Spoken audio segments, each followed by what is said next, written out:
The Prime Minister back on home soil following a week in Rwanda, where he attended the 26th Commonwealth Heads of Government meeting held under the theme Delivering a Common Future, Connecting, Innovating and Transforming. More than 5,000 delegates gathered to discuss crucial issues impacting the Commonwealth. Desmond Saunders joins us live in studio with details from the Prime Minister's press briefing at the Lynden Pinling International Airport earlier this afternoon. Good evening, Desmond. Well, good evening, Makusla, and good evening, Bahamas. Prime Minister, the Honorable Philip Davis, and his delegation arriving at the Lynden Pinling International Airport shortly after 3 this afternoon, following high-level talks and meetings with international and regional leaders at the Commonwealth Heads of Government meeting in Kigali, Rwanda. From all accounts, the nation's chief says it was a mission well accomplished. I'm happy to report that our international efforts are bearing fruit. Our voice is being heard. Other countries want to strengthen their relationship with us. Other world leaders and business people want to invest in us. And international organizations want to help us. We are at an inflection point, a moment when we can see our fortunes changing. We are now in the kinds of discussions where we can not only make our needs known, but have our requests honored. Change and funding a key focus at this year's summit.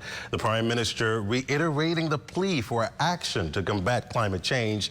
Davis says he's pleased his cries were heard and that the support to protect the Bahamas against the impact of climate change is yielding results. Be able to say more about the specific offers of funding and support that we have received. In terms of the big picture, there's still a way to go before the polluting countries fulfill their stated obligations. But slowly and surely, the Bahamas is starting to benefit. We settled formal diplomatic relations with our host, Rwanda, and also with Tuvalu and Gabon.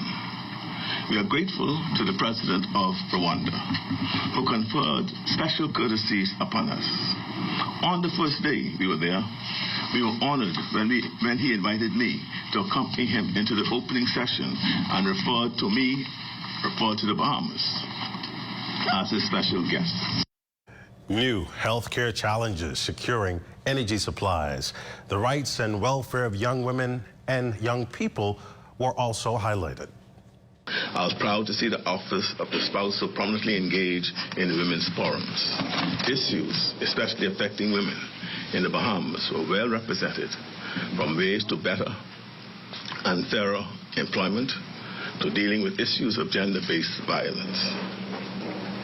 In our meetings with the President of Botswana, we agreed to mutually support each other by them helping us to develop our livestock industry and us offering them support, again, in developing their tourism product. Well, Makusla, perhaps the most riveting moment for the nation's chief was his visit to a memorial in Kigali where he paid tribute to the millions who died in the genocide there 28 years ago. A statement on the outcome of Chogm has been issued. Back here at home, the Prime Minister says his team has worked hard, productively, and well on behalf of the Bahamian people. Reporting live in studio for the Bahamas Tonight, I'm Desmond Saunders. Back to you, Makusla. Western Air introduces new jet flight services between Nassau and Fort Lauderdale. You heard right. Western Air is now flying between Nassau and Fort Lauderdale, Florida. Whether you're flying for business, shopping, or taking the family on a quick getaway, Western Air is at your service. Less flight time, more you time. You bring your family, you bring your crew, and we'll bring ours. Western Air, we'll take you there.